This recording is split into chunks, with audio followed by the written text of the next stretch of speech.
घरामध्ये कितीही खेळणे असले तरी जोपर्यंत मी खेळणे बनवत नाही तोपर्यंत काही माझी मुलगी खेळत नाही. तर म्हटलं बनवू नवीन खेळणं, तर मग बनवलं पझल.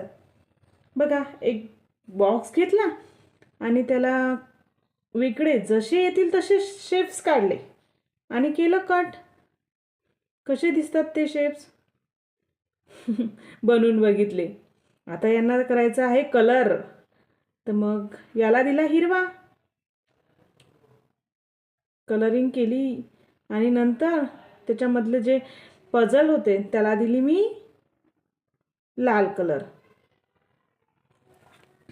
मग ते सुकत नाही, तर माझी मुलगी होती तयार खेळायला. दे लवकर आई, दे लवकर आई, मी खेळते मी खेळते. म्हटलं बाई सुकू तर दे. आणि सुकल्यानंतर बघा कशी लागली लगेच खेळायला.